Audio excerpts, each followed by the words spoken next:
Listo, buenos días chicos. Vamos a empezar la clase de hoy que es el tema correspondiente a hemoglobina y transporte de oxígeno. Entonces, en primer lugar nos vamos nosotros a centrar en los componentes formales de la sangre para ir un poco entendiendo de mejor manera todo lo referente a hemoglobina. Entonces debemos entender que la sangre está compuesta por elementos formes y también por elementos solubles, el cual se llama plasma, que es un compuesto de líquido con diversos iones y proteínas también. Entonces, como ya les dije, el plasma se divide la sangre se divide en plasma y en elementos formes. Si nosotros tomamos una muestra de sangre en un medio con anticoagulante y la centrifugamos, vamos a poder separar los elementos formes y también el plasma de la sangre. Eh, a, estos, a este sobrenadante que queda cuando nosotros centrifugamos la sangre en un medio que tiene anticoagulante se lo denomina plasma. A este de aquí, en este caso sería este tubo de acá. Entonces, este medio tiene anticoagulante, por lo cual el plasma que nos queda aquí sobrenadando va a tener todavía proteínas de la coagulación. Esa sería la diferencia entre el plasma y el suero, porque el suero lo obtenemos al centrifugar la sangre, pero en este caso esta sangre ya habría hecho el proceso de coagulación, por lo cual el suero se diferencia del plasma porque este no tiene proteínas de la coagulación, el suero no tiene proteínas de la coagulación porque ya se las gastó, ya está coagulada esta sangre y este sí tiene proteínas. Esa sería la diferencia entre suero y plasma. Como dice su libro, el plasma es una ventana al metabolismo porque nos indica tanto qué cantidad de nutrientes, así como qué cantidad de desechos están en nuestra sangre, que cada uno de los correspondientes tiene su valor. Entonces nos indica qué cantidad de sodio, qué cantidad de diversos iones, qué cantidad de proteínas, así como qué cantidad de productos de desecho. Las mediciones bioquímicas de estas sustancias se pueden realizar tanto en suero como en plasma, depende de lo que nos pida el laboratorio. Y ya que vimos el plasma y el suero, nos vamos a centrar un poco en lo que son los elementos formes, entre los cuales están los glóbulos rojos, los glóbulos blancos y las plaquetas. Entonces, vamos a empezar con los glóbulos los glóbulos rojos empezamos.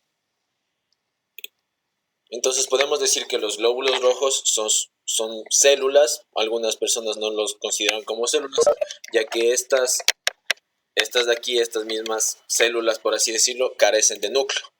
Se podría decir que son restos celulares porque no tienen núcleo y no tienen la capacidad de sintetizar proteínas, no tienen la capacidad de sintetizar las sustancias porque los glóbulos rojos ya han sido especializados, ya han perdido toda su capacidad de sintetizar proteínas en el transcurso que se convirtieron en glóbulos rojos. A los glóbulos rojos también se les llama eritrocitos o hematíes. Tienen un diámetro de 7.5 y tienen un espesor de 2.5 micrómetros. Como pueden ver, son discos bicóncavos, es decir, que son cóncavos por un lado y cóncavos también por el otro lado. Esto les permite tener esa capacidad de deformarse, ya que los glóbulos rojos, cuando pasan por capilares que tienen un diámetro muy pequeño, algunos capilares llegan a medir incluso hasta menos de 5 micrómetros. Entonces, por eso el glóbulo rojo tiene que deformarse para poder pasar a través de él. Como ya les dije, carecen de núcleo, soportan gran deformidad. Tienen un volumen de 80 a 100 femtolitros, que me parece que es un litro dividido en 100 millones, me parece, o 1000 millones. No recuerdo bien la cantidad exacta.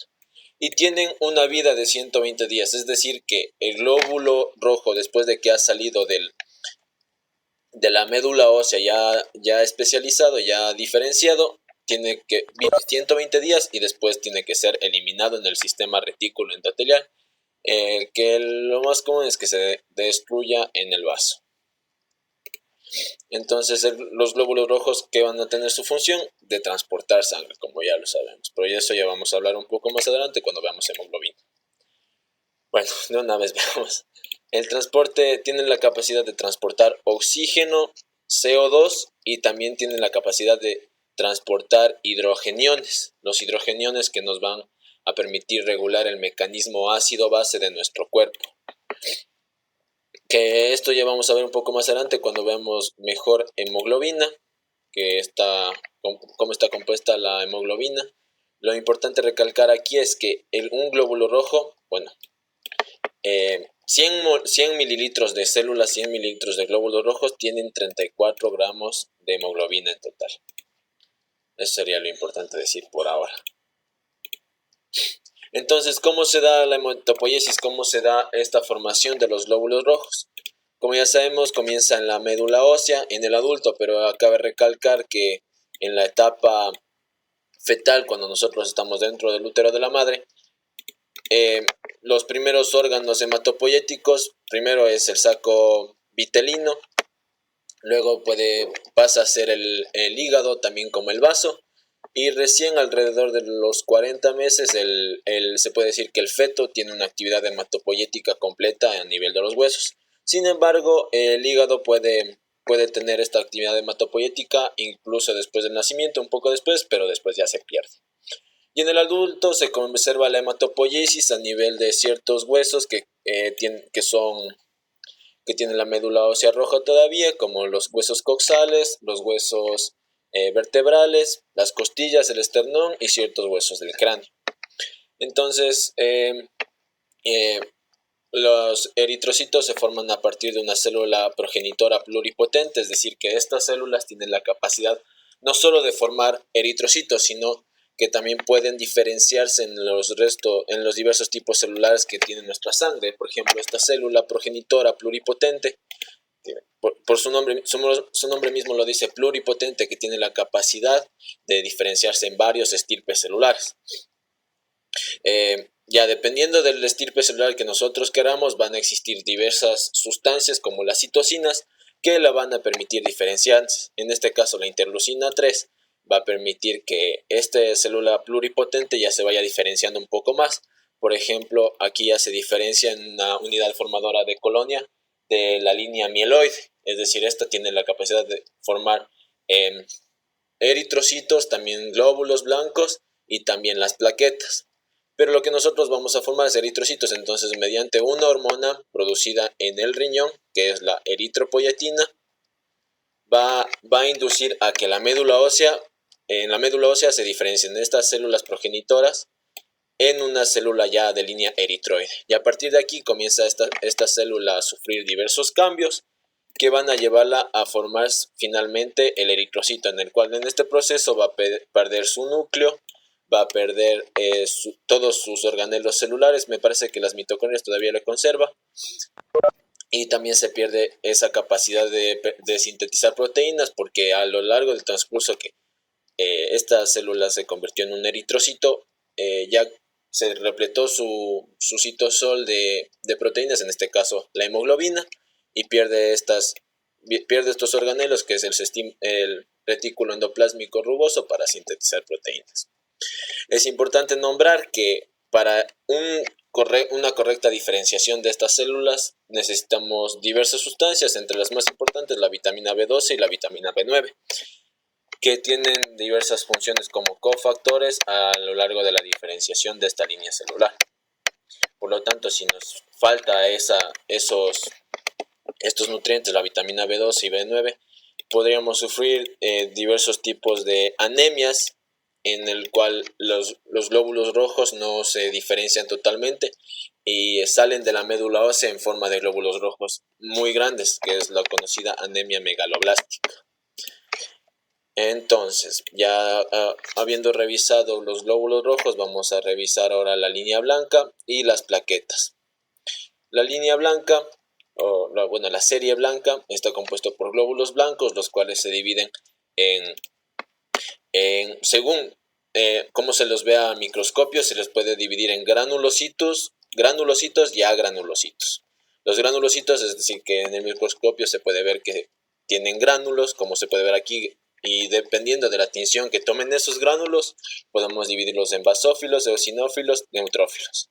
Y los agranulocitos, que comprenden el monocito, que después, cuando se va a un tejido, se convierten en los macrófagos, y los linfocitos, que son esas células especializadas de memoria.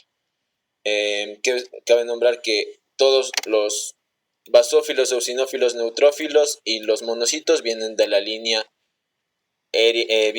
mieloide, mientras que los linfocitos son los que vienen de la línea linfoide. Y igual los linfocitos se los puede dividir en linfocitos T y linfocitos B según donde se hayan completado su diferenciación. Por ejemplo, los linfocitos T son así porque se termina su especialización, por así decirlo, a nivel del timo, y los linfocitos B, que nunca salen de la médula ósea, ya cuando se termina de diferenciar ya pueden salir o se quedan ahí dependiendo de la función. Se llaman linfocitos B porque se diferencian en la médula ósea, que en inglés sería bone marrow, por eso la B. Eso, y en cambio las plaquetas, que también vienen de la línea mieloide, que eso se diferencian en megacariocitos, viene el megacariocito y se fragmenta y forma los trombocitos, los cuales tienen una vida de alrededor de 10 días. Eso en tanto al repaso de los elementos formes de la sangre, ya para centrarnos un poco más en lo que nos interesa, que sería el transporte de oxígeno. Entonces, el transporte de oxígeno es importante saber cómo se da, porque todas las funciones de nuestro organismo se realizan gracias a este, porque somos seres aerobios. Entonces, el encargado de transportar el oxígeno es la hemoglobina que se encuentra exclusivamente en los glóbulos rojos. Pero ¿por qué transportar el oxígeno de esta forma? Si el oxígeno es soluble es liposoluble, puede traspasar tranquilamente las membranas celulares, y también existe cierta cantidad de oxígeno en nuestra sangre que se encuentra ahí suelta. ¿Por qué tenemos que transportarlo así? Porque el oxígeno, si lo dejamos libre, si no lo tenemos unido o secuestrado a algún lugar, puede formar sustancias o especies reactivas de oxígeno, los denominados ROS. Por ejemplo, el peróxido de hidrógeno, el anión superóxido, o cuerpos de nitrógeno que también se forman con ayuda del oxígeno. Entonces, si nosotros no lo dejamos de esa forma libre, estos cuerpos estas sustancias, especies reactivas de oxígeno, pueden dañar los elementos celulares, tanto la membrana celular, pueden dañar las proteínas, pueden dañar el ADN. Entonces, por eso es importante que lo transportemos de esta forma. Ya a su vez, porque es más fácil transportarlo así y regular su cantidad en sangre. Al igual que el oxígeno, la hemoglobina también se transporta CO2 y, como ya les había nombrado, hidrogeniones. ¿Cómo se encuentra formada la hemoglobina? Se encuentra formada por dos cadenas de globina que están compuestas de aminoácidos, es decir, son proteínas, y estas cosas chiquitas que se las ve aquí son grupo M. Cada molécula de hemoglobina contiene 4 cadenas y 4 grupos M. Esta división que se les ha dado a este tipo de proteínas que tienen esa capacidad de transportar oxígeno se las ha denominado hemoproteínas. Y en nuestro organismo tenemos dos fundamentales, que son la hemoglobina y la mioglobina. La hemoglobina, que tiene una capacidad más de transporte, mientras que la mioglobina tiene una función mayor de almacenamiento de oxígeno a nivel del músculo esquelético. ¿Alguien tiene alguna pregunta hasta aquí?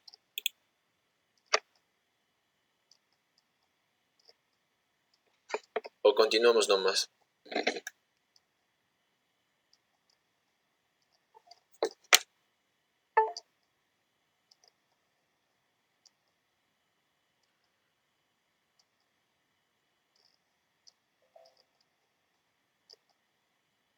Ya, entonces seguimos nomás.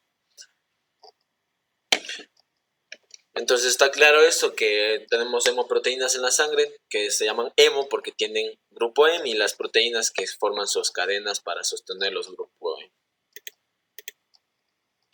M. ¿Por qué es importante también nombrar esto de acá? Que es ¿cuáles son los gases que componen nuestra atmósfera? Como ya deben saber, nuestra atmósfera está formada mayormente de nitrógeno que de oxígeno, pero el nitrógeno no nos sirve de nada. Nosotros no realizamos la respiración gracias al nitrógeno, sino al oxígeno. Es importante nombrarlo esto porque el oxígeno va a tener cierta cantidad o cierto porcentaje de la atmósfera va a estar formando por el oxígeno, cierta cantidad por el nitrógeno y cierta cantidad por diversos gases. Entonces, dependiendo de nosotros estemos, va a haber cierta presión en nuestro medio, cierta presión ejercida por la atmósfera. Esto se lo conoce como presión atmosférica, que a nivel del mar es de 760 milímetros de mercurio o 760 torr. ¿Por qué es importante nombrar esto? Porque dependiendo el porcentaje de cada gas va a ejercer cierta presión sobre nosotros. Por ejemplo, el oxígeno, que compone el 21% de nuestra atmósfera, este de aquí es el oxígeno,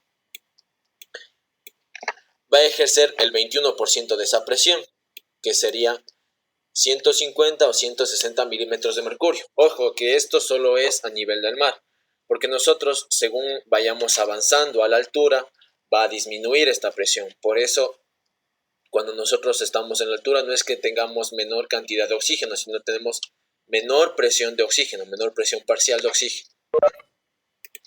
Entonces, como podemos ver en este gráfico, así es como se da la presión atmosférica. Como pueden ver, a nivel del mar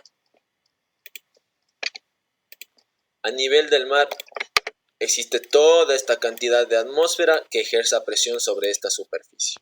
Entonces, por eso podemos decir que a nivel del mar la presión atmosférica es mayor. Mientras que nosotros, por ejemplo, hagamos de cuenta que aquí esto es Quito, a esta altura. Quito, que se encuentra a una altura de 2.800 metros. Entonces no va a haber tanta cantidad de atmósfera como acá, sino solo va a haber esto de aquí. Por lo tanto, en Quito o en otras partes en las que hay altura, va a haber menor presión. Eso para nombrar. Entonces, por eso nosotros cuando estamos en altura tenemos esa falta de aire, porque no estamos acostumbrados a que haya esa menor presión de oxígeno que dificulta la entrada de oxígeno, a diferencia cuando ocurre a nivel del mar. Entonces, para entender el transporte de oxígeno, primero vamos a ver las denominadas globinas, que las globinas serían esta parte proteica que está formando tanto la hemoglobina como la mioglobina. Es importante que exista esta cadena de globina, porque si no, no podríamos transportar el grupo M, que es el encargado directo ya de secuestrar el oxígeno. ¿Por qué es importante esto? Porque el M es una molécula que es hidrofóbica y que si la dejáramos ahí suelta en sangre, no se transportaría. Como es hidrofóbica, se aislaría y no cumpliría bien su función. Entonces la función de las globinas, estas moléculas, en este caso la verde, la roja, estas cadenas de aquí, van a cumplir una función de aislar el grupo M mediante un bolsillo en el cual va a estar secuestrado. Esta cadena de aquí va a formar un bolsillo que se llama el bolsillo del grupo M, para poder aislar el grupo M en un medio que ya se pueda transportar. Es importante nombrar como esta cadena está compuesta de aminoácidos, tiene una cadena así largota de aminoácidos, no nos interesa saber la secuencia en este momento. Solo es importante nombrar que el grupo M, que es todo esto de aquí, se encuentra unido a la cadena gracias a dos aminoácidos, o en el extremo de dos aminoácidos, en la histidina F8 y en la histidina E9, que se encuentran unidos. Hay que tener en cuenta, por ejemplo, que aquí a este nivel está la histidina E7 y a este nivel de acá está la F8. Entonces, mediante enlaces no covalentes, va a unirse al nitrógeno que se encuentra formando a un nitrógeno que se encuentra formando el grupo M. Eso en tanto decir para las globinas, que esa es su función, aislar el grupo M para que se pueda transportar, porque si no, no se pudiera transportar. Entonces, dependiendo de la molécula que nosotros tengamos, vamos a formar o mioglobina o hemoglobina. Por ejemplo, la hemoglobina, que como ya les mencioné, está formada por 4 cadenas. 1, 2, 3, 4. mientras que la mioglobina va a estar formando solo por una cadena y un grupo M, por la que tenemos justo acá. Esta es una molécula de mioglobina, esta de aquí. Como pueden ver, es una cadena proteica y solo contiene aquí en el centro un grupo M. Entonces, ya hablando de las globinas, vamos a meternos un poco más en la estructura del grupo M, cómo es que tiene esa capacidad de transportar el oxígeno. El grupo M está compuesto por una porfirina, es decir, una molécula que está formada por cuatro anillos de una estructura pentagonal, y en el centro tiene un hierro. Es importante nombrar que este hierro debe estar en estado ferroso, porque si no, no podría realizar su función. Entonces, como habrán visto no sé, en química inorgánica, que los metales y todos los diversos metales tienen cargas diferentes.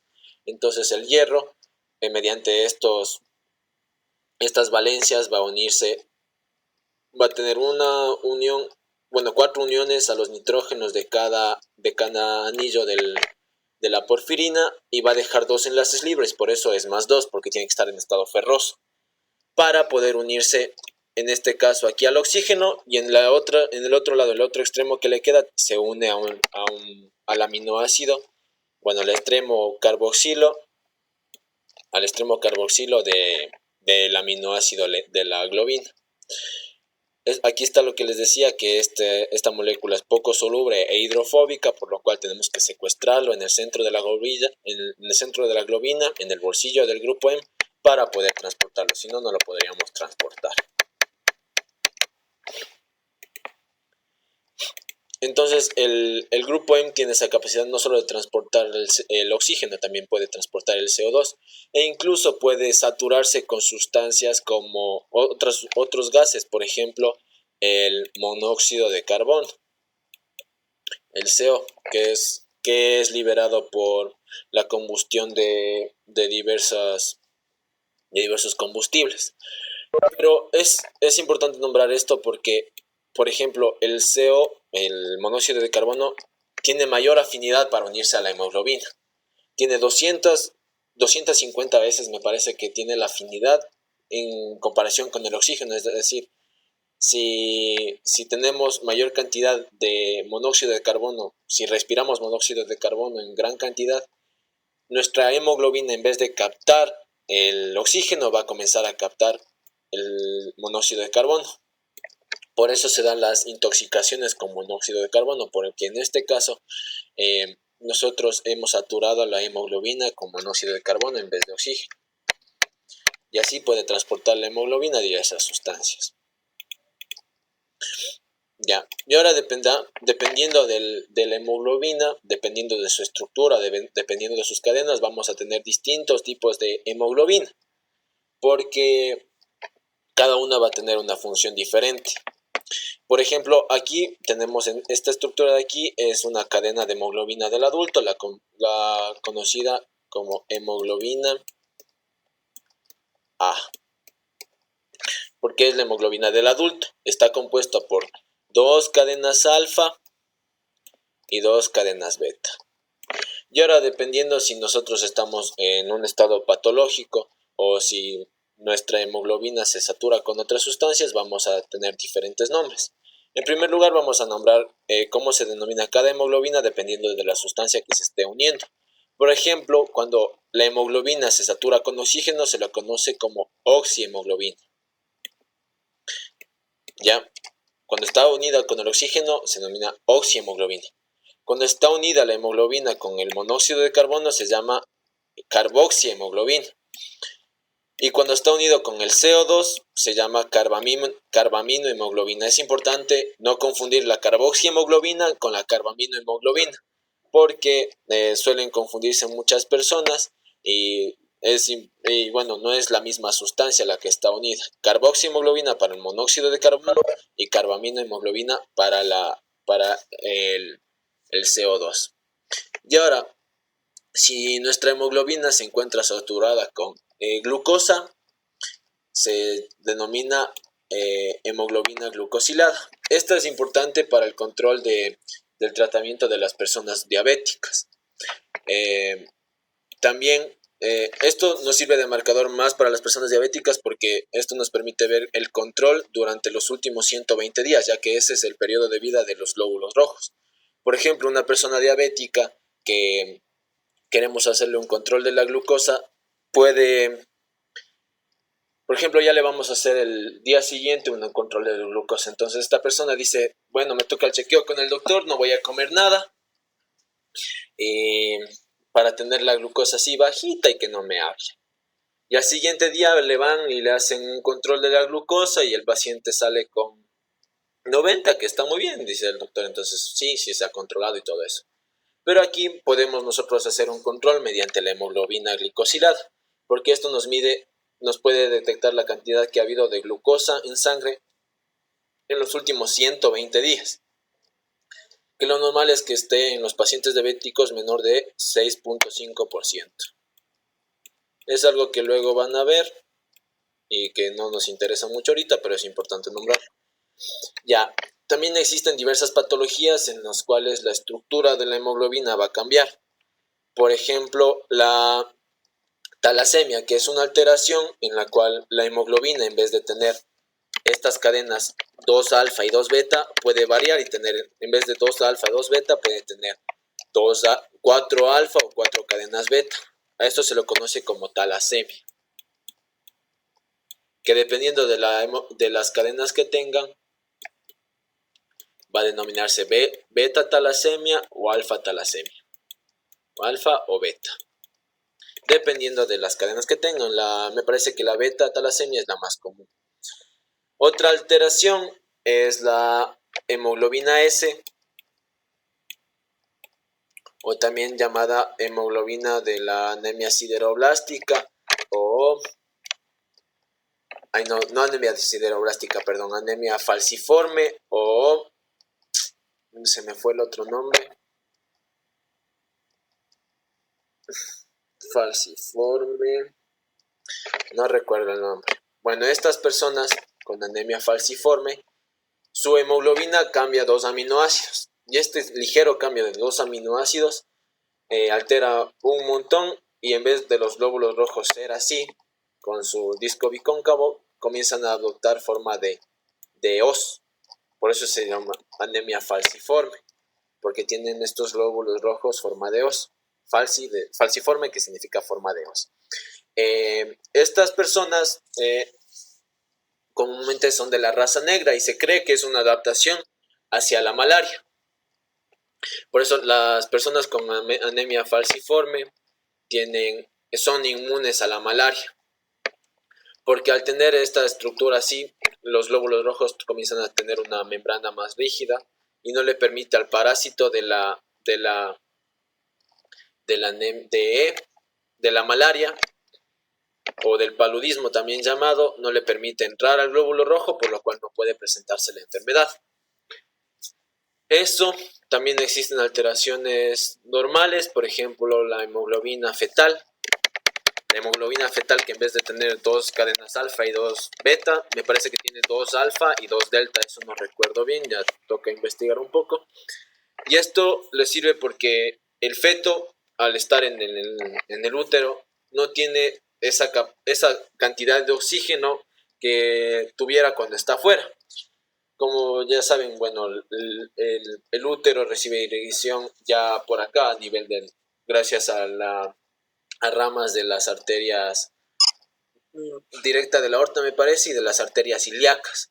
Entonces, no tiene tanto oxígeno como la madre. Entonces, el feto lo que hace es una adaptación en la hemoglobina para captar la mayor cantidad de oxígeno que tenga. Esta hemoglobina del feto tiene mayor avidez por el oxígeno, se une fácilmente al oxígeno, a diferencia de la hemoglobina del adulto, que no se une de forma tan fácil.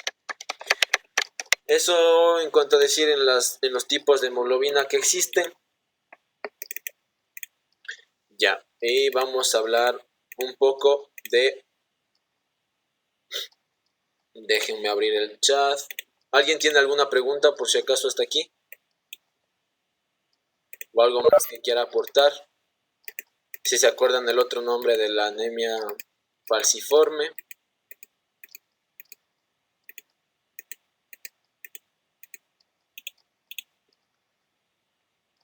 Ya me faltó nombrar otro tipo de hemoglobina que existe, que es la metahemoglobina, que es la hemoglobina que tiene, en vez del el hierro en estado ferroso, tiene un hierro en estado férrico. En vez del estado ferroso, tiene un hierro férrico, lo cual no le permite unirse fácilmente al oxígeno, por lo cual se presentan alteraciones. Comúnmente esta metahemoglobina se da cuando las personas se intoxican con cuerpos nitrogenados y el tratamiento es el azul de metileno. Entonces, es importante nombrar eso, que es en caso de intoxicaciones. Entonces, como nadie tiene ninguna pregunta, vamos a ver un poco qué es la curva de disociación de oxígeno que tiene la hemoglobina, que es algo medio fregado de ver porque nos torturan con eso en primero, pero es importante entenderlo. Eso, drepanocítica, eso me olvidaba. Que se encuentra mayormente en la raza negra y que se cree que es una adaptación para que las personas no contraigan la malaria o paludismo. Entonces, la hemoglobina del adulto y la hemoglobina fetal y la mioglobina tienen diversas curvas, ¿qué se podría decir? Cantidades de oxígeno con los cuales se van a saturar del mismo. La mioglobina se tiene que saturar, tiene que llenarse de oxígeno con cantidades menores de oxígeno, porque la mioglobina, como se encuentra en el músculo esquelético no va a haber tanta cantidad, cuando llega el oxígeno al músculo esquelético no va a haber tanta cantidad como en otros órganos. Por eso la mioglobina trata de capturar la mayor cantidad de oxígeno con la menor presión, con la menor concentración de oxígeno en nuestra sangre. Por eso se puede ver aquí que, por ejemplo, en este caso la mioglobina se satura ya casi al 75%, al 50%, con una presión de 4 milímetros de mercurio. A diferencia acá de por ejemplo, esta de aquí que sería la hemoglobina del adulto, esta curva roja, que se satura en un 50% alrededor de 32 milímetros de mercurio, porque la hemoglobina del adulto no va a estar en los glóbulos rojos y va a tener gran cantidad de oxígeno para poder saturarse. Y la hemoglobina fetal, que es la que les nombraba, que tiene que saturarse, esta de aquí, esta curva azul, que tiene que saturarse con menor cantidad de oxígeno, ya que recibe irrigación del útero materno y no tiene tanta cantidad de oxígeno como si estuviera afuera, si estuviera respirando por sí mismo. Y por eso mismo el feto tiene hemoglobina fetal, que tiene más avidez por el oxígeno, y también el feto tiene mayor hematocrito, tiene mayor número de glóbulos rojos, porque trata de captar al máximo ese oxígeno, ese poco oxígeno, que es relativo a ese poco oxígeno que les llega desde la sangre materna. Ya como pueden ver, cuando comienza la curva de la hemoglobina del adulto, no comienza a saturarse de una. Ven que tiene un ligero retraso y luego comienza ya a saturarse de una. Eso es gracias al efecto alostérico que tiene la hemoglobina por el oxígeno. ¿Qué queremos decir con el efecto alostérico? No tengo la diapositiva, me parece. Déjenme ver. No. Bueno, la cosa es que la hemoglobina tiene dos formas, una forma tensa y una relajada. La forma tensa es cuando el oxígeno no está unido la hemoglobina, no está unida a ningún oxígeno, ninguno de sus grupos está con oxígeno y está en una forma tensa. Para que esta hemoglobina vaya captando oxígeno necesita transformarse en una forma relajada. ¿Cómo ocurre esto? Cuando nuestra hemoglobina comienza ya a estar en un medio de oxígeno, se une de forma aquí espontánea un oxígeno. Entonces la hemoglobina dice, bueno, aquí ya tengo mayor cantidad de oxígeno, entonces comienza a relajarse. Y mientras más moléculas de oxígeno se unan, por ejemplo, aquí ya se unió la primera molécula de oxígeno en este grupo M de aquí de la hemoglobina, comienza a relajarse, o sea, tiene mayor facilidad para unirse con el oxígeno. Se une con la segunda molécula del grupo M, se une con el segundo grupo M y la hemoglobina se relaja aún más. Por eso es un efecto alostérico, no sé si ya vieron eso en enzimas, que el oxígeno induce a que la hemoglobina se relaje y así pueda captar mayor cantidad de oxígeno. Este se llama el efecto alostérico que tiene la hemoglobina por el oxígeno, que el oxígeno le incita a que se relaje y pueda captar así más fácilmente el oxígeno. Por eso la curva es así. Cuando nosotros tenemos pequeñas cantidades de oxígeno, no es fácil que se una, todavía la hemoglobina se encuentra en forma tensa. Mientras que aquí, cuando ya comienza a haber mayor cantidad de oxígeno, por eso se dispara la curva y ya comienza a tener mayor facilidad para unirse al oxígeno. Y acá es cuando ya comienza a saturarse la hemoglobina por el oxígeno, por eso comienza a retrasarse un poco la curva. Eso en cuanto a decir a la curva de disociación. Existen diversos factores que inducen a que la hemoglobina o se tenga mayor facilidad para liberar el oxígeno o para retenerlo. Si tiene mayor facilidad para liberar oxígeno, se llama una desviación a la derecha, porque libera oxígeno, mientras que si tiene mayor dificultad, se llama una desviación a la izquierda. Existen diversos factores que pueden inducir a que la hemoglobina no tenga más facilidad para liberar oxígeno, porque los tejidos necesitan también oxígeno, o que induzcan a la retención del oxígeno. Lo más importante aquí es que nosotros nombremos cuáles son los factores que desvían la curva a la derecha. Es decir, cuáles son esos factores que inducen a que la hemoglobina liberen el oxígeno. Existen tres principalmente, que son el pH, la temperatura y los fosfatos. Pero aquí, por ponerle un ejemplo así rápido para entenderlo fácil, son el pH. Nosotros, mientras un pH más bajo tengamos, mayor será la facilidad que tiene la hemoglobina para liberar el oxígeno. ¿Por qué es importante esto? Nosotros, cuando en nuestros músculos, cuando no estamos realizando un trabajo anaerobio, liberamos ácido láctico. Entonces aquí está nuestra célula muscular. Hagámosle que esto es una célula muscular, ya bueno. Y aquí está nuestro torrente sanguíneo. Entonces comenzamos a hacer ejercicio y liberamos ácido láctico. Entonces este músculo no funciona muy bien realizando trabajo anaerobio, entonces necesitamos darle oxígeno. Y la hemoglobina, la molécula de hemoglobina está pasando por aquí. Entonces aquí el músculo, al realizar un trabajo anaerobio, comienza a liberar el ácido láctico. Como es una sustancia ácida, pongámoslo aquí. Pongámosle con nombrecito lactato. Ya, comienza a liberar lactato. Como es una sustancia ácida, va a llevar a que este medio de aquí, justo esta parte del torrente sanguíneo, baje su pH. Como ya vimos, en un medio en el cual el pH se encuentre disminuido, la hemoglobina va a tener esa facilidad para liberar oxígeno.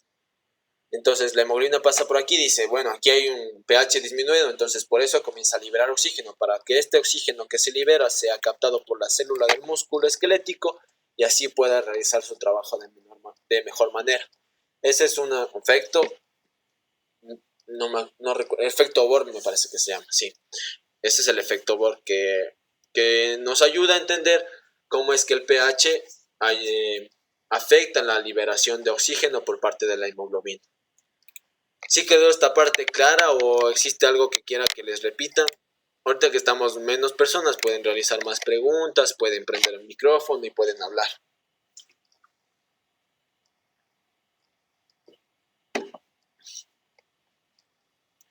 O continuamos nomás.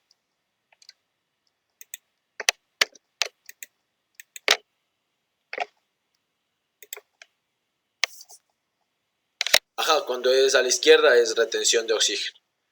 Eso puede ocurrir al contrario, o sea, cuando haya un aumento del pH, cuando el pH sea alcalino, cuando la temperatura sea menor o cuando haya menor cantidad de fosfatos. Que eso no lo vamos a nombrar ahorita porque es un poco complejo. Solo es importante que sepan eso. Cuando hay una disminución de pH, hay mayor liberación de oxígeno. Cuando hay más temperatura, hay mayor liberación de oxígeno. Y cuando hay mayor cantidad de fosfatos, hay mayor liberación de oxígeno. Esto de los fosfatos ocurre por un mecanismo controlado a nivel de los glóbulos rojos, el cual no es importante que lo nombremos ahora. Solo tengan en cuenta eso. Y es algo que está en el libro y que cuando ya estén en primero los van a torturar con eso. ¿Alguien más tiene alguna otra pregunta?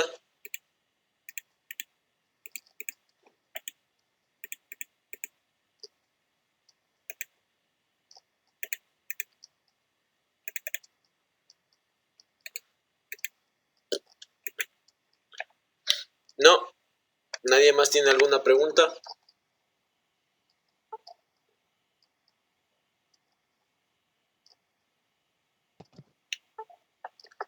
Pueden prender su micrófono y también pueden realizar la pregunta.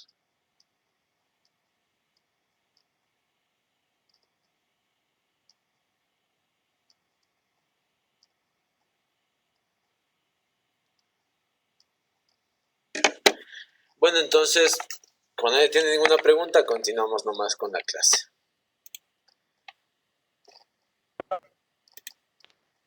¿Alguien me está hablando?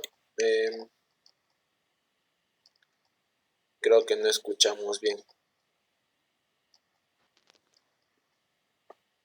O si quieren pueden escribir la pregunta, pero mientras tanto continuamos.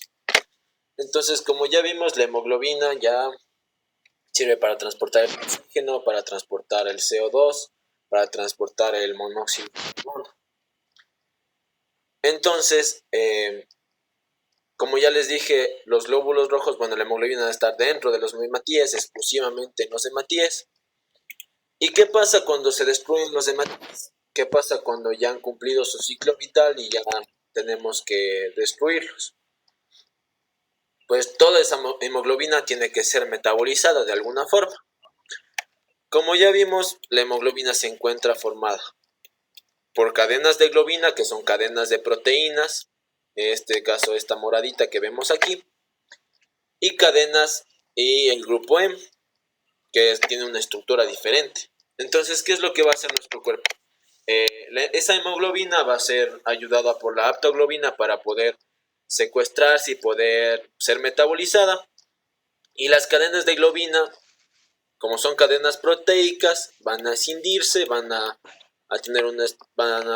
comenzar a tener, bueno, solo van a cortarse, porque las cadenas de globina son así, en forma de hélice. Van a cortarse en diversos aminoácidos. Y estos aminoácidos van a ir a los diversos tipos celulares y van a comenzar a formar nuevas proteínas. Porque nuestro cuerpo, todo lo que le sirve, todo lo que todavía tiene un uso, va a reciclarlo. Pero ¿qué pasa con el grupo M? El grupo N está compuesto por la protoporfirina 9 y en el centro por un hierro.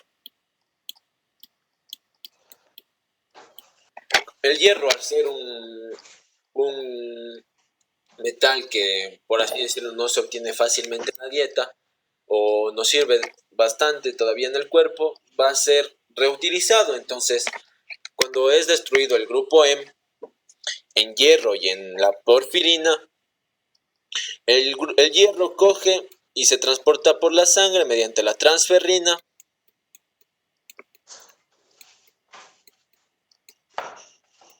La transferrina y va a la médula ósea o va a diversos tipos celulares donde va a poder usarse de nuevo el hierro. Por ejemplo, puede ir también al hígado para formar otro tipo de grupo M que nos sirven los citocromos, o puede ir a la médula ósea a formar nuevas moléculas de hemoglobina. Y ahora, pero, ¿qué pasa con esta molécula de protoporfirina? ¿Qué es lo que hace el organismo? Como el organismo lo que ya no sirve, no lo recicla, y va a metabolizarlo y a desecharlo.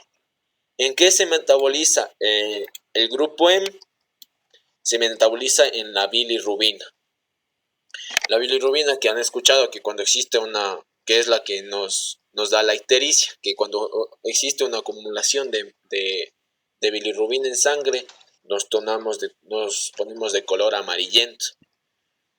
Entonces, ese es gracias a un aumento de la bilirrubina. Entonces, ¿cómo se metaboliza? Primero, para empezar, como ya les había nombrado, esta molécula de grupo M, esta porfirina, no es, no es soluble, entonces necesita transportarse gracias a diversas proteínas. En este caso, la proteína que la transporta es la albúmina. Contiene la U, albúmina. Entonces esta molécula de protoporfirina 9 coge y comienza a tener una estructura lineal, se abre y se transforma en bilirrubina. En bilirrubina llamada bilirrubina indirecta o no conjugada. ¿Por qué se llama así? Porque esta molécula todavía necesita, tiene un proceso de conjugación con dos moléculas de ácido glucurónico para poder excretarse. Mientras tanto, cuando se encuentra en la sangre todavía, esta bilirrubina, la bilirrubina indirecta o no conjugada, se transporta por la albúmina. Entonces coge y se une la albúmina, está aquí unidita, y va a tener que irse al hígado para poder metabolizarse. Ojo que no es la molécula ya de protoporfirina, sino que es molécula ya de bilirrubina. Es solo para señalar. Entonces coge, se une la albúmina a esta molécula de bilirrubina indirecta no conjugada, va y se transporta hacia el hígado, que es el órgano donde va a realizar el proceso de conjugación. Y aquí está, solo para que lo tengan en cuenta, esa bilirrubina que, como les dije, ya no tiene esa estructura cíclica, sino tiene una estructura aquí, como la pueden ver, lineal. Coge y se une con dos moléculas de esto, que es el ácido glucurónico, gracias a una enzima que es la UDP glucuronosil transferasa, que solo es importante que la tengan en cuenta. Entonces, esta molécula, bueno, ya se unen dos moléculas de ácido glucurónico a esta bilirrubina, ya pasa a ser a una bilirrubina conjugada o llamada bilirrubina directa. Entonces aquí pueden ver, la bilirrubina indirecta entra a través del sinusoide hepático hacia el hepatocito, en el cual va a ir al retículo endoplásmico, va a conjugarse, va a ocurrir este proceso y va a salir a través de la bilis. Entonces, lo normal es que la bilirrubina conjugada se elimine, se excrete a través de la bilis. Entonces, esta bilirrubina va a ir en la bilis y va a transformarse en diversas sustancias. Una de esas es la estercobilina.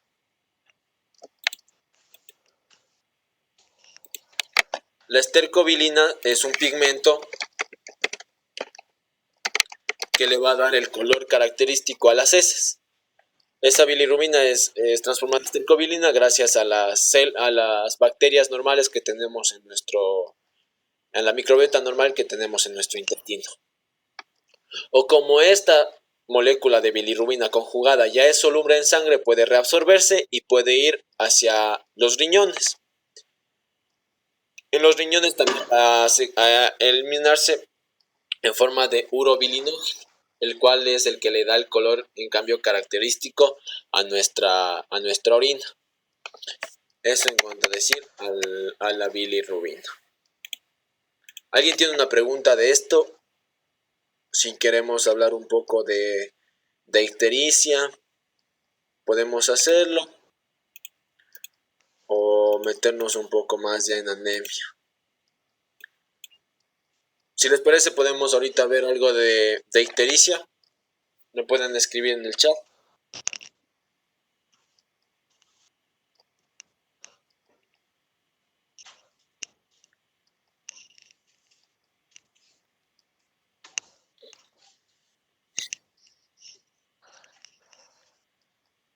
Ya Ali dice que hablemos de ictericia.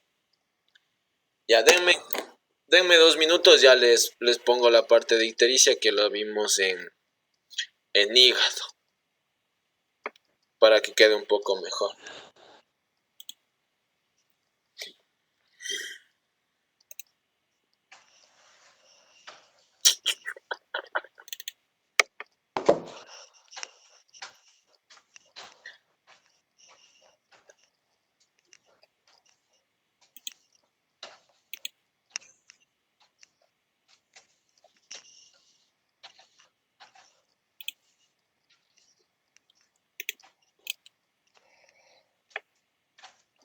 Ya vamos a hacer la pregunta de entonces de ictericia poshepática. Y entonces, como ya vimos algunos en la clase de hígado, la ictericia es cuando existe un aumento de la bilirrubina, ya puede ser tanto directa como indirecta o en conjunto las dos, en la sangre, y nos da un color amarillento en las mucosas, y cuando ya es más grave nos da un color amarillento ya en la piel. Entonces, para recordarlo un poco, aquí está un esquema un poco ya más entendible. El glóbulo rojo ya ha cumplido su ciclo por alguna alteración, coge y se destruye. Es destruido, y el grupo M que nosotros teníamos ahí ya se divide en el hierro en estado ferroso, que se transforma en hierro férrico para transportarse por la transferrina y poder utilizarse en otro lugar del cuerpo. Y la molécula de protoporfirina 9, que va a metabolizarse en bilirrubina para ser bilirrubina no conjugada o bilirrubina indirecta, que se une aquí con la albúmina, se capta en el hígado y se conjuga con moléculas de ácido glucurónico. Aquí la bilirrubina se va en el intestino, en la bilis, se transforma en estercobilina y se le da el color característico a las heces. O si no, se transforma en urobilinógeno, se transporta en la sangre ya de forma soluble, porque es una molécula soluble y puede transportarse en sí con libertad sin la albúmina. Coge y se excreta a nivel renal en la orina. Cuando nosotros tenemos un aumento de 2 miligramos por decilitro ya de bilirrubina, hay que recordar que lo normal es de 0.8 a 1.2, los niveles de bilirrubina total. Esa sería la concentración normal que tiene esta molécula. Pero cuando nosotros tenemos un aumento ligero, se lo conoce como bilirrubinemia, y cuando ya tenemos el color característico de la piel, se llama ictericia. Es importante, la bilirrubinemia es aumento de la bilirrubina en sangre, y la ictericia ya es el signo en el cual nosotros podemos ver así a simple vista que las mucosas han tomado un color amarillento. Ya bueno, esto es de un video de YouTube. Me pareció bonito para explicar la diapositiva, pero aquí vamos a explicar. Entonces, nosotros, según la alteración que tengamos, según la causa de nuestro aumento de la bilirrubina en sangre, vamos a tener 3 tipos de ictericia: la ictericia prehepática, la hepática y la poshepática. La ictericia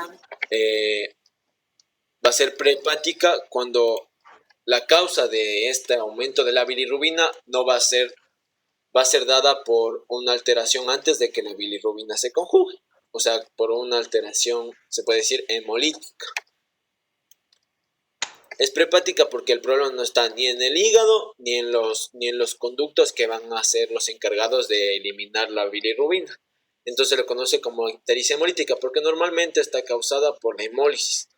Cuando nosotros tengamos un aumento de la hemólisis de los eritrocitos, va a liberarse bilirrubina, va a liberarse el grupo M en mayor cantidad, por lo cual va a haber una mayor cantidad de bilirrubina, en la cual no va a poder, o sea, el hígado está funcionando normalmente, está bien.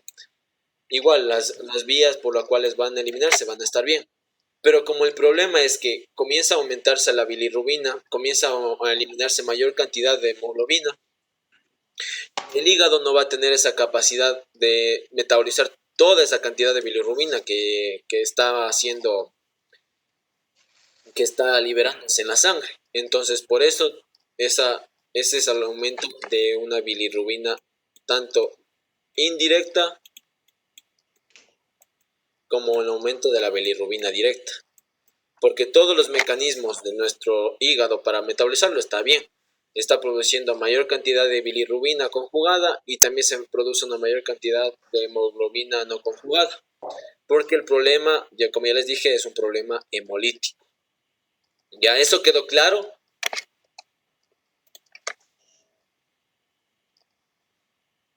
¿O algo no quedó claro de esta parte?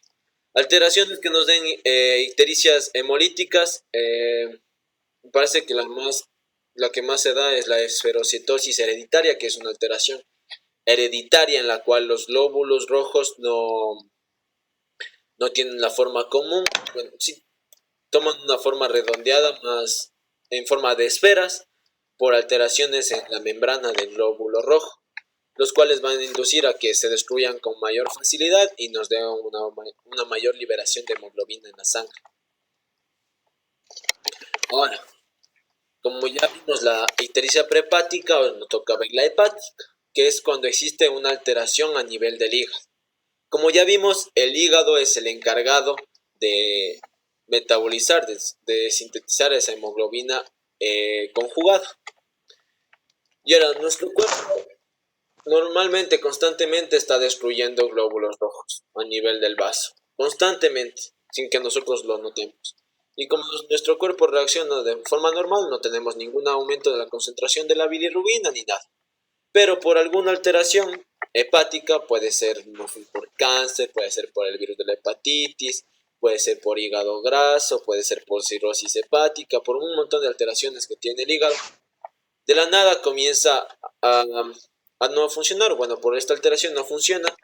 Entonces el hígado no va a tener ese mecanismo por el cual transformar la bilirrubina de indirecta o de no conjugada a conjugada.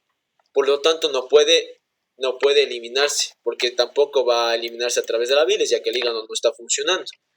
Entonces, como no funciona, va a haber un aumento de la bilirrubina indirecta.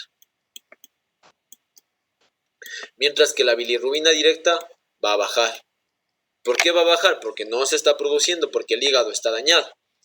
Entonces, lo que va a ser característico en esta parte de aquí es que estas personas toman un color amarillento debido a un aumento en la bilirrubina indirecta. En este caso, aumenta la indirecta y disminuye la directa.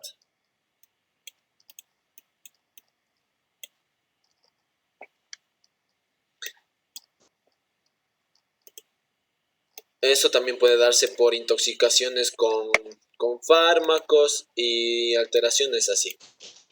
Y ahora vamos a ver la última que nos queda, que es poshepática. Entonces, una alteración en la cual va a estar dañado los mecanismos por los cuales la bilis o la bilirrubina se va a excretar. En este caso serían las vías biliares. Entonces, nuestras vías biliares, hay que recordar un poco de anatomía, cómo están formadas. Me parece que hay una diapositiva por acá.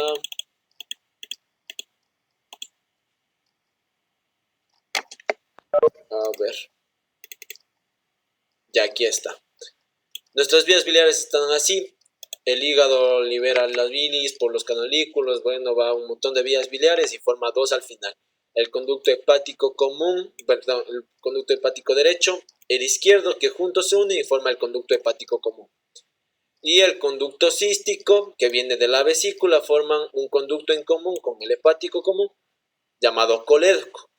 El colédoco que baja, se introduce en el parénquima del páncreas, recibe al conducto pancreático principal o conducto de Wilson y se liberan en la segunda porción del duodeno a través de la ampolla de Vater. Entonces, la ictericia poshepática va a darse cuando existe alguna alteración de esta vía biliar. Lo más común es que haya un cálculo biliar, que es común cuando las personas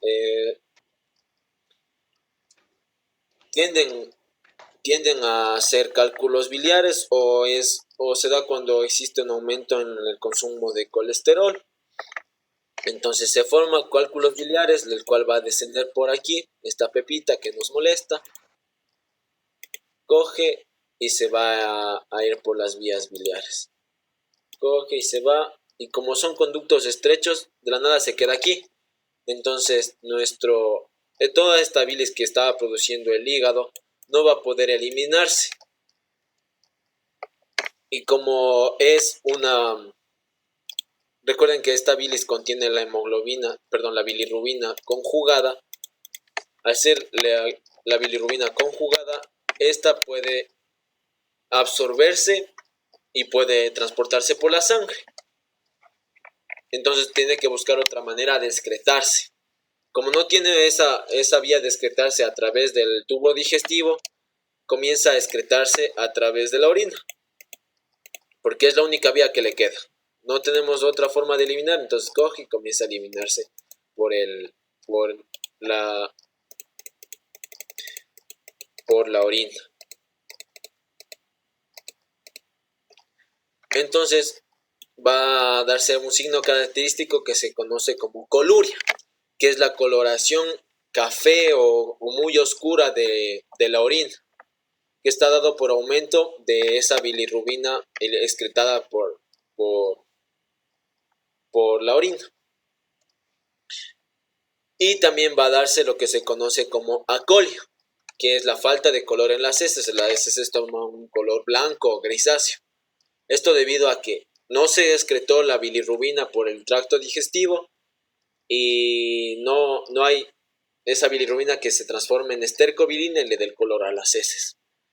Entonces aquí va a estar aumentada la bilirrubina directa porque no puede eliminarse correctamente, y la bilirrubina indirecta va a estar en concentraciones normales.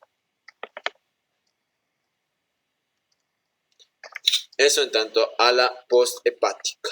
También puede darse por tumores que obstruyen las vías biliares y cálculos, que es lo más común. Hasta aquí alguna pregunta. ¿Alguien tiene una pregunta? Ali decía que tenía una pregunta de la posthepática.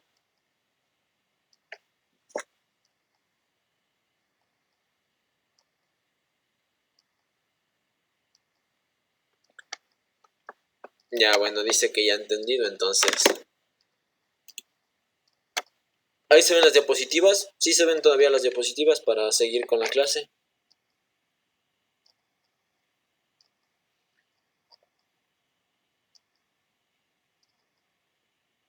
Ya. No sé si quieran que revisemos otra vez lo que es el transporte de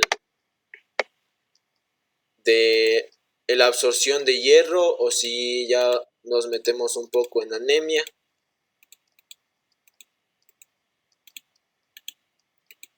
O si existe algún tema que quieran repasar de esto de la hemoglobina.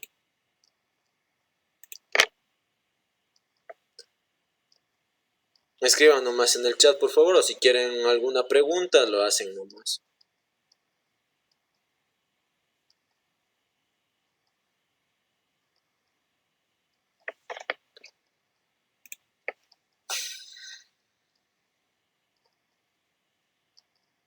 Y entonces nos metemos un poco anemia, aunque eso no debíamos verlo tan a fondo, pero lo vamos a ver. Entonces, entendido todo hasta aquí, la hemoglobina, la estructura ya lo hemos repasado, la síntesis del grupo M ya lo vimos en hígado, entonces no entra en este tema. Ya, vamos con la anemia. Ya, ¿cómo leer exámenes de sangre?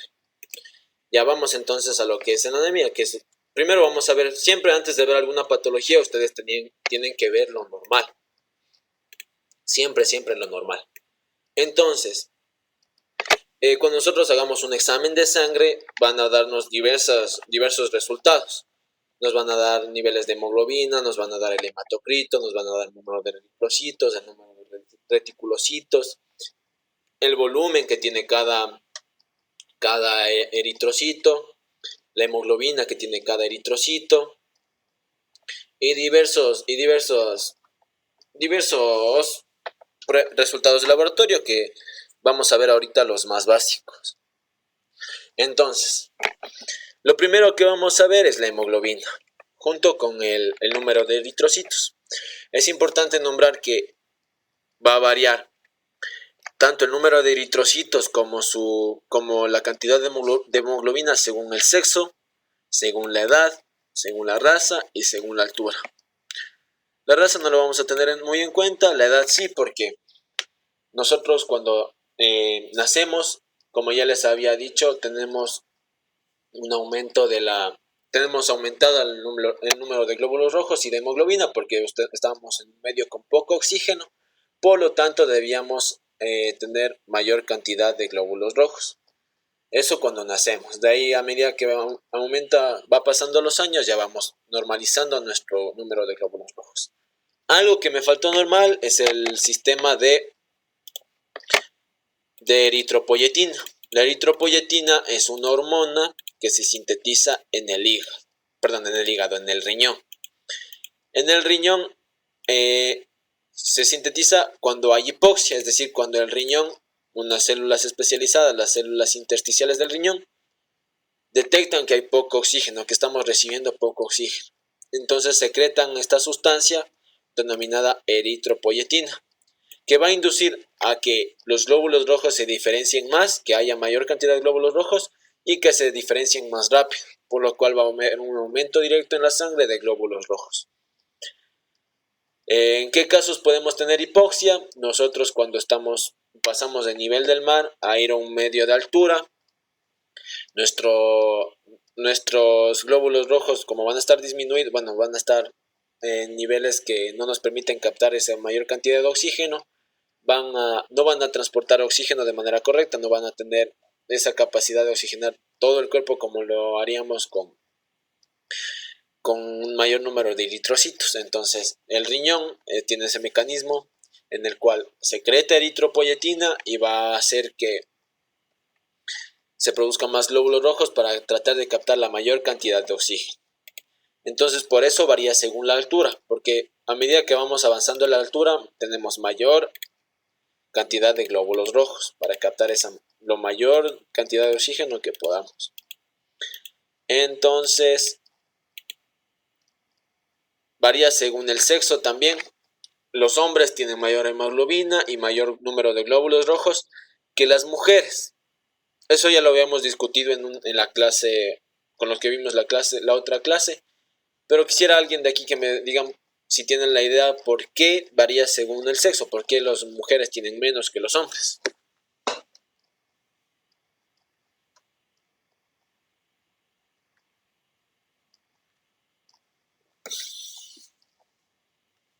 Ya por las hormonas, dice Ali, es decir, que las hormonas andrógenas como la testosterona tienen o inducen a la mayor formación de glóbulos rojos.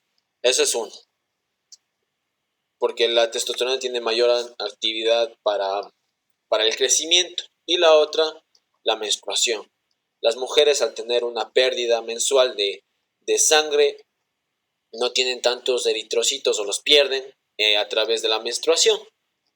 Esos serían los dos factores que inducen según el sexo. Muy bien. Y ahora entonces vamos a ver cuál es la cantidad normal. Aquí podemos ver unos rangos que son sacados del libro de medicina interna, me parece que es de Argente Álvarez, que se lo usa en cuarto semestre, dependiendo del doctor con el que estén. Es un libro de medicina interna muy bueno, pero estos valores de aquí son los valores a nivel del mar. Entonces los hombres tienen una hemoglobina normal de 13 a 17 y las mujeres de 12 a 15. Eso no quiere decir que siempre sea así. Por ejemplo, las mujeres embarazadas van a tener menor cantidad de hemoglobina. Que no sé si alguien ya entró a la clase anterior, ya hablamos de eso, que por qué las mujeres embarazadas tienen menor cantidad de hemoglobina. Pero quisiera que alguien de aquí me diga por qué las mujeres embarazadas tienen menor cantidad de hemoglobina en sangre.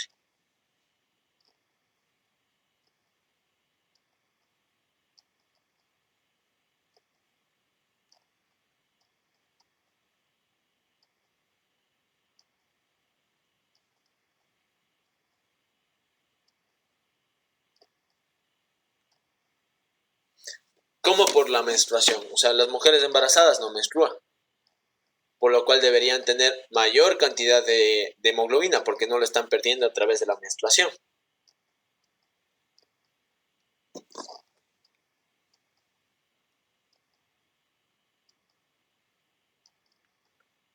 Ah, bueno.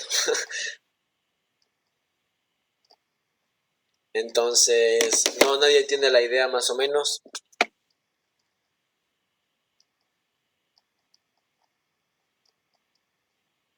Ya, porque comparten con el feto la sangre, ya.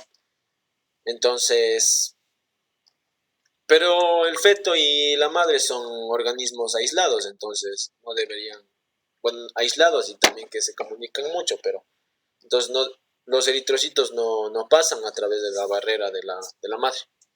Aumento del plasma y disminución de glóbulos rojos. Esa es la respuesta que dijo Kimberly. Cuando la mujer se encuentra en embarazo, para tratar de suplir, para tratar de que llegue toda la sangre y recorra ese trayecto también hacia el feto, aumenta el plasma, aumenta la cantidad de plasma que hay. Entonces diluye la cantidad de hemoglobina. Esto ya les había puesto un ejemplo en la parte anterior. Por ejemplo, aquí digamos que tenemos cierta cantidad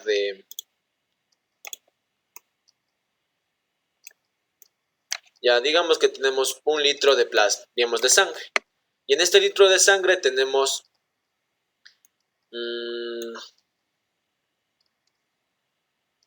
por poner un ejemplo nomás, tenemos 10 gramos de hemoglobina, por poner un ejemplo, porque eso no tiene nada que ver con el estado fisiológico. Entonces tenemos 10 gramos. En el caso de la madre aumenta su plasma, pero no aumenta la cantidad de glóbulos rojos que hay. Por lo cual, haciendo un ejemplo, a este litro de agua le aumentamos otro litro. Entonces tenemos 2 litros de plasma, de sangre, y seguimos teniendo los 10 mismos gramos de hemoglobina. Por lo cual, esa cantidad de hemoglobina ya no es la misma, se ha diluido, entonces tendríamos 5 gramos de hemoglobina en 1 litro. Por eso es, porque disminuye, porque aumenta el plasma, se diluye la cantidad de hemoglobina y por eso nos da el valor alterado de que existe menor cantidad de hemoglobina en la mujer embarazada. Eso sería lo normal. Bueno, no es que solo se aumente la hemoglobina así de forma aislada, aumenta también el número de glóbulos rojos o disminuye según lo que veamos. Por lo tanto, siempre estos dos valores van a estar dados en manera conjunta. Siempre tenemos que ver el número de eritrocitos con la cantidad de hemoglobina. Con esto. La cantidad de eritrocitos, lo normal, es de 4.5 a 5.8 millones de unidades por microlitro en hombres y en mujeres de 4 a 5 millones. Esto igual por lo que ya les habíamos dicho, que es por el componente hormonal de los hombres y por la pérdida mensual que tienen las mujeres. Entonces, si aumentan los eritrocitos, también va a aumentar la hemoglobina. Estos valores, como ya les dije, son a nivel del mar, porque cuando estamos en altura estos valores pueden aumentar. Entonces, algo común que se hace es que hay una tabla en la cual se va dividiendo según la altura cuánto debemos ajustar la hemoglobina a nuestro medio. Por ejemplo, cuando estamos en la altura de Quito, que es de 2.800 metros sobre el nivel del mar, tenemos que aumentar 1.6 gramos de hemoglobina por decilitro. Tenemos que recordar siempre ese valor porque nosotros cuando estudiemos en Quito, cuando veamos pacientes, vamos a verlos en Quito.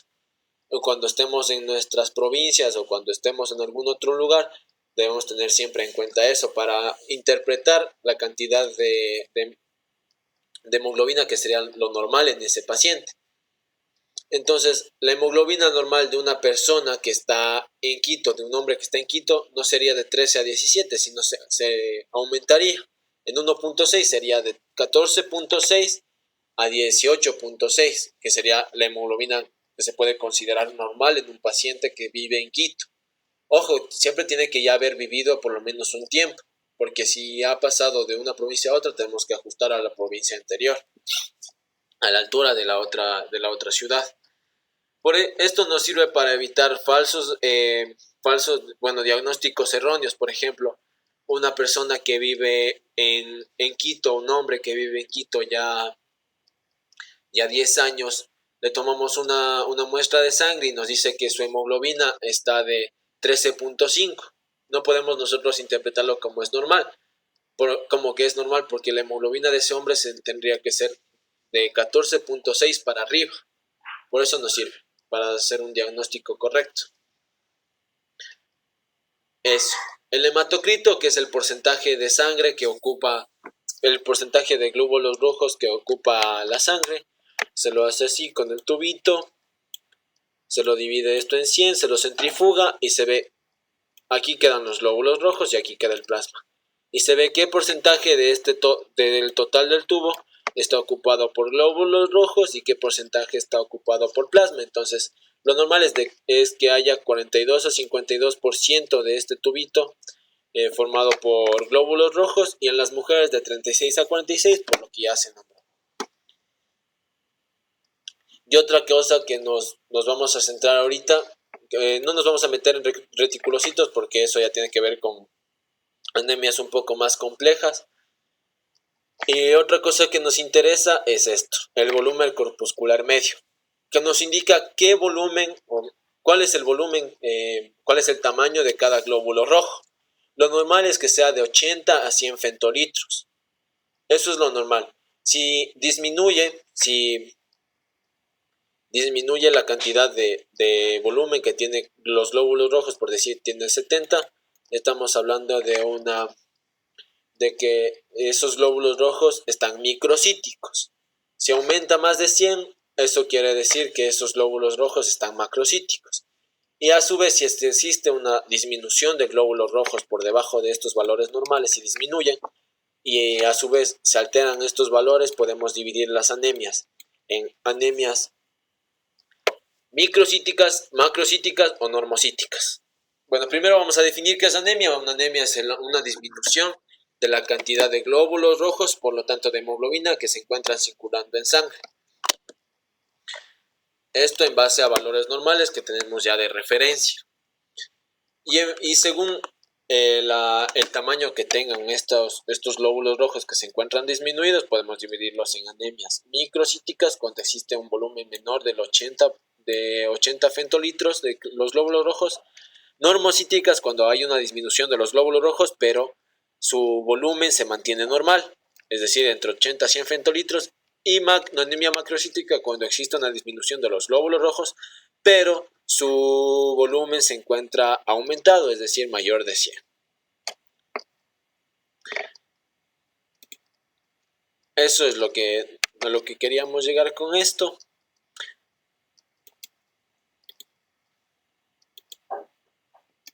Aquí está un pequeño cuadro en el cual se representan las anemias. Las anemias son un trastorno en el cual el número de eritrocitos, por lo consiguiente la capacidad que tiene esa persona para transportar oxígeno, está disminuida o es insuficiente para satisfacer las necesidades del organismo. Y aquí podemos ver en este cuadro cuáles son las distintas causas de anemias que tiene cada anemia. Por ejemplo, las anemias microcíticas están causadas normalmente por un déficit de hierro, por alteraciones como la talasemia, o la anemia sideroblástica, o la anemia por enfermedad crónica.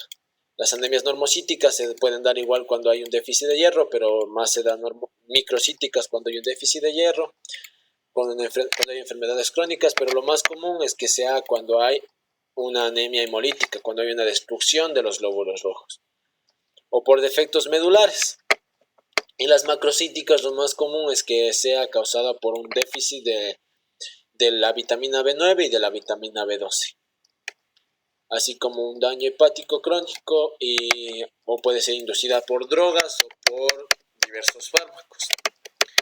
Y asimismo, como hay alteraciones en los cuales disminuyen el número de glóbulos rojos y de hemoglobina, hay alteraciones en las cuales existe un aumento de lo normal sobre lo normal de glóbulos rojos y de hemoglobina. A esto se lo conoce como policitemia o poliglobulia. Estas personas tienen un aumento por encima de lo normal de glóbulos rojos. Se puede considerar poliglobulia o policitemia independientemente del lugar en el que estemos, cuando en los hombres el hematocrito es más de 56 y la hemoglobina más de 18.5, y en las mujeres cuando el hematocrito es más de 50 y en la hemoglobina más de 16.5. Esto independientemente del lugar en el que estemos, de la altura, porque ya es una alteración por encima de lo normal por más alto de lo que vivamos. Los signos característicos de esta enfermedad es la rubicundez y la esplenomegalia. Rubicundez, que es que las personas son rojas, así toda su piel toma un color rojo, y la esplenomegalia, que es el aumento del tamaño del vaso, causado porque hay mayor cantidad de glóbulos rojos, por lo tanto necesitamos mayor capacidad para destruir esos glóbulos rojos.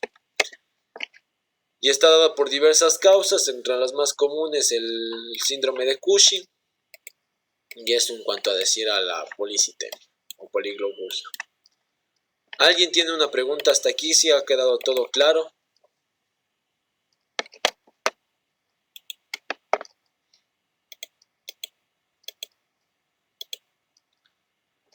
Si existe alguna duda, saben que pueden decirme. O si quieren podemos revisar lo que corresponde a los cuadros que vienen en sus libros, que son esos casos clínicos.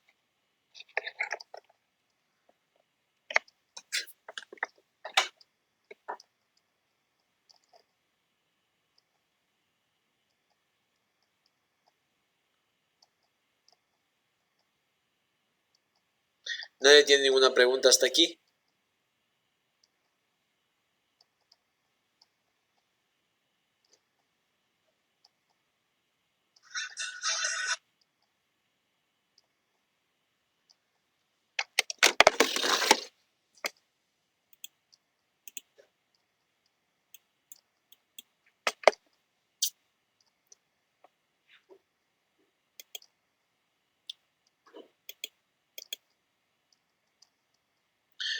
Bueno, entonces ya para terminar vamos a ver los dos casos que se encontraban en su libro de una persona con intoxicación con monóxido de carbono y lo de la metahemoglobina.